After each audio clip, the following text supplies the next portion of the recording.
करूं। और धर्म ग्रंथों में सब कुछ बता ही दिया, धर्म ग्रंथों में सब कुछ बता ही दिया।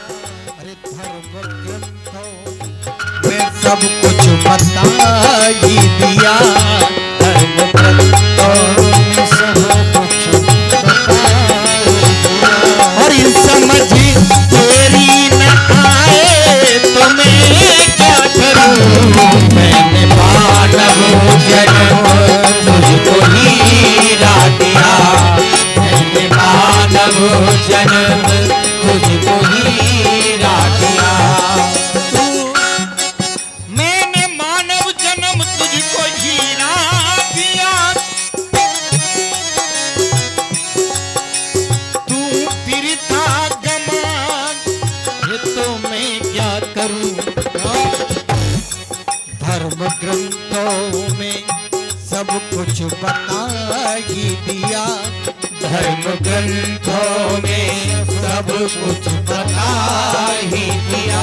अरे समझ तेरी न आए तो मैं क्या करूं, मानव जन्म तुझको हीरा दिया, मानव जन्म तुझको हीरा दिया।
जीव के स्वाद के लिए निर्दयी, जीव के स्वाद के बाद मांस मदिरा तू खाए तो मैं क्या करूं, मैंने मानव जन्म तुझको हीरा दिया, मैंने मानव जन्म तुझको हीरा दिया।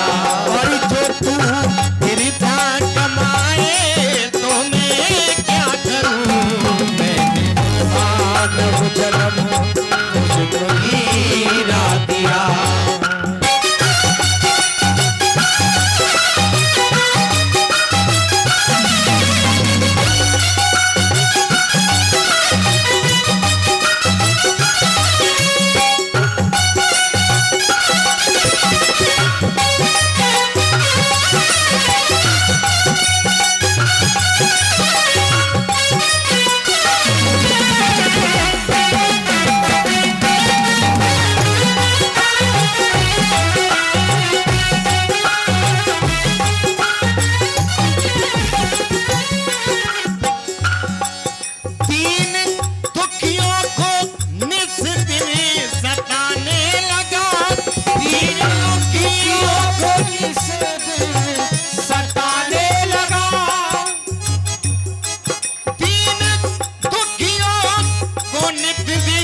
सताने लगा दीन दुखियों सताने लगा, रात दिन पाप में मैं लगाने लगा, रात दिन पाप में मैं लगाने लगा। और तुझे सा करने लगा वैसा भरने लगा, वैसा करने लगा वैसा भरने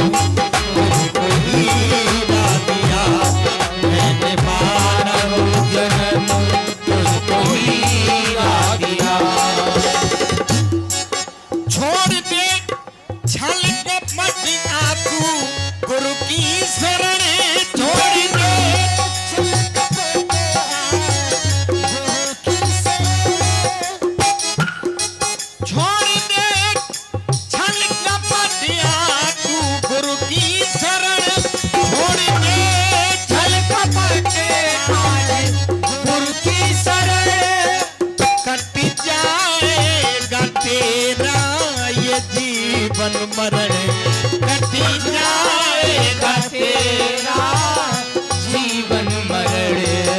घर न मानेगा यदि तू गुरु के वचन, घर न मानेगा तू गुरु के वचन। गुरु की शरण आएगा और गुरु के वचन नहीं मानेगा तो हुआ क्या? घर न मानेगा तू फिर गुरु के वचन, घर न मानेगा तू फिर गुरु के वचन।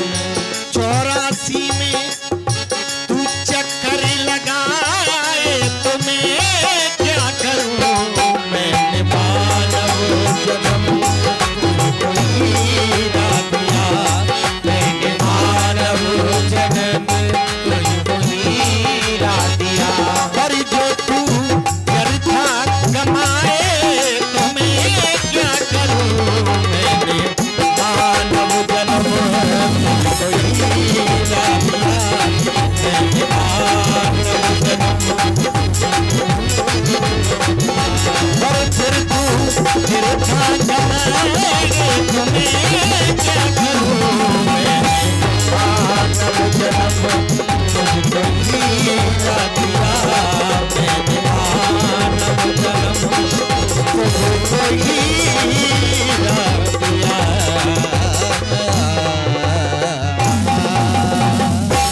भक्तवत्सल भगवान की।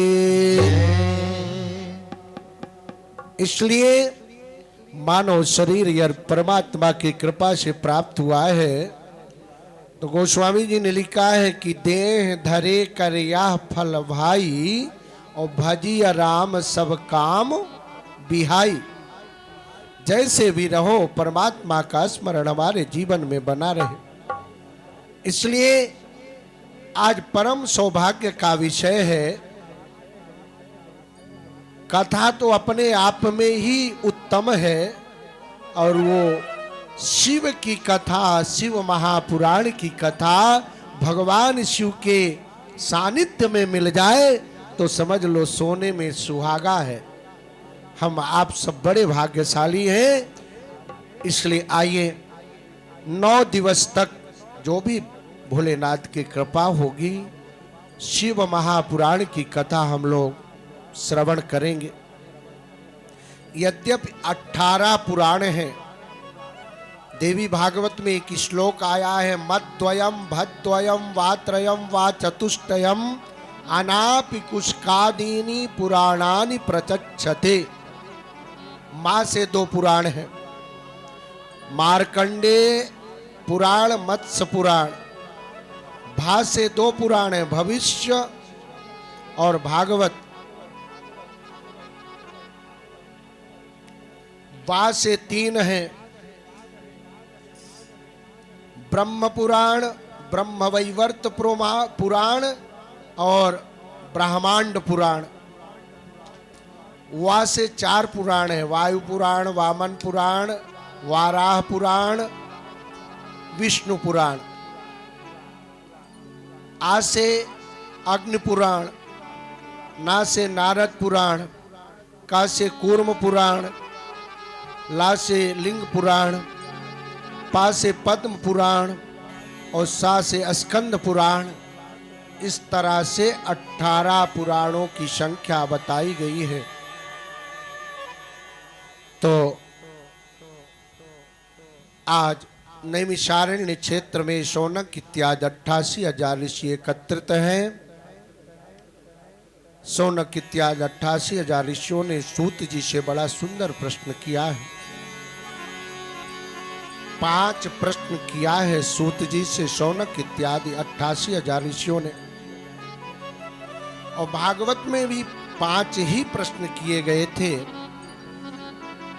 तो शिव महापुराण में शौनक ऋषियों ने प्रश्न किया है, हे सूत महाप्राज्ञ सर्व सिद्धांत विद प्रभो, आख्याहि में कथा सारं पुराणानां विशेषतः सदाचारश्च सद्भक्तिर् विवेको वर्धते कथम् स्वाविकार निरासश्च सज्जनैः क्रियते कथम् जीवश्चासुरतां प्राप्तो प्रायो घोरे कलाविह तस्य संशोधने किं हि विद्यते परमायनो यदस्ति वस्तु परमं श्रेयसां श्रेयोत्तमम् पावनं पावनानां च साधनं तद्वदाधुना येन तत्साधनेनासु शुद्ध्यात्मा विशेषतः शिव प्राप्तिर्भवेत्तात सदा निर्मल चेतसः। शौनक इत्यादि 88,000 ऋषियों ने सूत जी को प्रणाम किया है और प्रश्न किया है, हे सूत जी, सर्व सिद्धांतविद प्रभो, जो सभी शास्त्रों का सिद्धांत है, 4 वेद, 18 पुराण, उपनिषद, शास्त्र, सब का जो सार है, उस सार की कथा हमें सुनाइए। जिस कथा को सुनने से क्या मिले? बोले सदाचार हो, सद्भक्ति हो और विवेक हो और स्वाविकार निरासश्च, हमारे मन का विकार दूर हो जाए। यही बड़ा कठिन विषय है, मन का विकार दूर होना बड़ा कठिन है। बड़ा विचित्र समय आ गया है। आज हमारी ऐसी स्थिति हो गई है कि हम जितना अपने दुख से नहीं दुखी हैं, उतना पड़ोसी के सुख से दुखी हैं। पड़ोसी के सुख को देख करके दुखी हो जाते हैं। इसलिए ये विकार जो है, राग, द्वेष, ईर्षा, मद, मोह, मत्सर, अभिमान, बड़ा कठिन है। इसलिए सुमित्रा जी ने जब लक्ष्मण जी आज्ञा मांगने के लिए गए सुमित्रा से, राम जी ने बहुत समझाया कि मत जाओ। लक्ष्मण जी ने कहा, प्रभु मैं आपके बिना एक क्षण भी जीवित नहीं रह पाऊंगा। तो राम जी ने कहा, जाकर के माता से विदा मांग करके आया, आओ आबहु बेगी चलऊं बन भाई। फिर वन को चले। अच्छा, ये एक चीज ध्यान रखना, भागवत और रामायण में केवल एक ही अंतर है। रामायण हमें जीना सिखाता है, रामचरितमानस हमें जीने की कला बताता है। जिसके घर में रामचरितमानस होगा, जिसके घर में रामचरितमानस का पाठ होगा, उसके घर में कला कभी हो ही नहीं सकती है, निश्चित रूप से। और यदि कला हो रही है तो केवल वो दिखाने के लिए मानस का पाठ कर रहा। तो रामचरितमानस हमें जीना सिखाती है और भागवत हमें मरना बताती है कि मरना कैसे चाहिए। राजा परीक्षित को 7 दिन का समय था, जा करके भागीरथ सब कुछ त्याग दिया। घर द्वार छोटा, कोई 1, 10, 2, 5 मकान का वो आधिपत्य नहीं था उनके पास। चक्रवर्ती सम्राट थे, पूरे भूमंडल के राजा थे।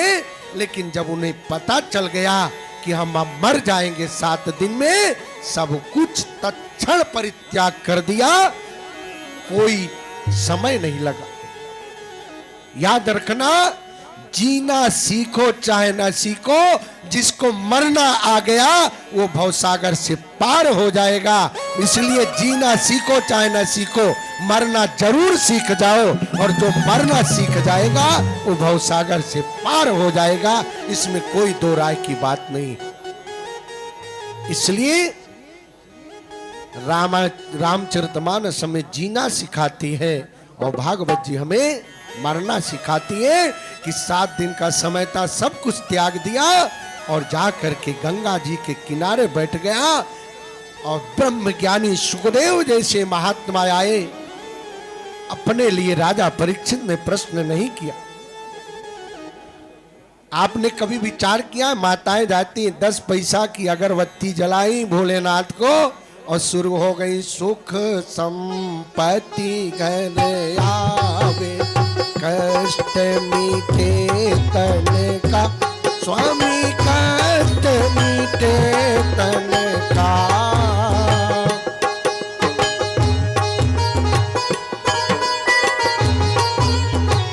कष्ट मीठे तन का, जगदीश हरे। 10 पैसा में मानो भगवान को खरीद लिए, लेकिन राजा परीक्षित अपने लिए नहीं मांगे। जब आए तो पूछा क्या चाहिए तुम्हें? इतना सुंदर प्रश्न कोई कर ही नहीं सकता है। राजा परीक्षित ने भागवत के 18वें अध्याय में कहा, अतः परीक्षामि संसिद्धिम, अतः परीक्षामि संसिद्धिम योगिनां परमं गुरुं, पुरुषस्येह यत् कार्यं म्रियमाणस्य सर्वसा। छोटा सा प्रश्न है। वहां राजा परीक्षित ने कहा, मरणासन्न व्यक्ति का क्या कर्तव्य है कि उसका कल्याण हो जाए? जिसकी मृत्यु निकट आ जाए उसे क्या करना चाहिए कि वो भवसागर से पार हो जाए?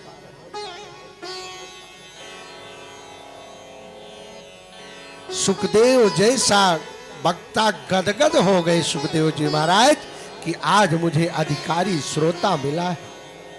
समय बड़ा विचित्र हो आ गया है। आजकल चमत्कार को नमस्कार है, और उनका भी दोष क्या दिया जाए। हम ही आप तो चमत्कार के पीछे भागते हैं। बाबा की भभूति में जो है कल्याण हो जाएगा, सब कुछ बन जाएगा। मकान दुकान बाबा की भभूति में इतनी ताकत है, और चाहे 200-400 भले स्वाहा हो जाए फिर जाकर के भभूति के चक्कर में।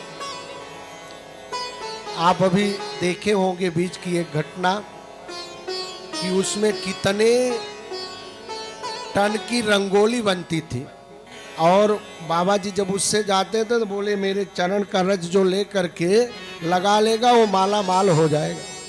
और माला माल के चक्कर में कितने लोग पधार गए। याद रखना, जीवन में कर्म पर विश्वास होना चाहिए। यदि आपके कर्म उत्तम हैं तो फल मिलेगा ही, उसे कोई नहीं टाल सकता है। सीधी सी बात, खेत में गेहूं बोओगे तो गेहूं ही होगा। हाँ, इतना हो सकता है सूखा पड़ जाए, कुछ भी हो जाए, लेकिन कम से कम बीज तो निकल ही आएगी ना। गेहूं बोओगे तो गेहूं होगा, बबूल बोओगे तो बबूल होगा। इसलिए अपने कर्म पर विश्वास होना चाहिए, अपने धर्म पर विश्वास होना चाहिए, अपने जाति पर विश्वास होना चाहिए, अभिमान होना चाहिए। स्वधर्मे निधनम श्रेष्ठम पर धर्मो भयावह। अपने धर्म में मर जाना स्वीकार है, लेकिन दूसरे का धर्म भले मालपुआ मिले लेकिन हमें नहीं स्वीकार करना चाहिए, क्योंकि वो बड़ा भयंकर है। और इसी चक्कर में एक कंबल में 1500 रुपए में हम बिक जाते हैं। अपने बाप को बाप कहने में शर्म लगती है, और करोड़पति आदमी हो तो हाथ जोड़े बाबूजी बाबूजी करते करते पीछे पीछे घूमते।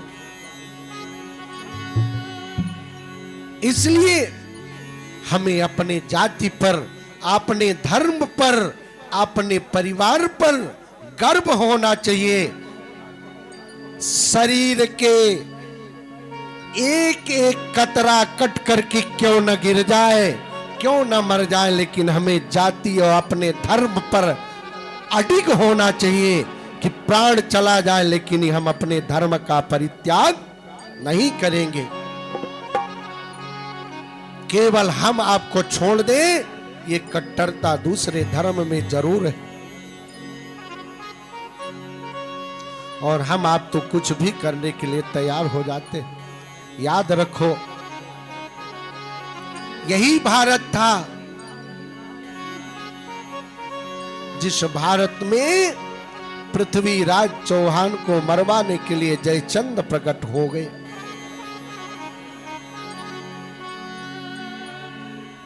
इसलिए हमें अपने धर्म में अडिग होना चाहिए। समय बड़ा विपरीत चल रहा है, अब यदि नहीं सुधरा गया तो कोई सुधारने वाला आएगा भी नहीं।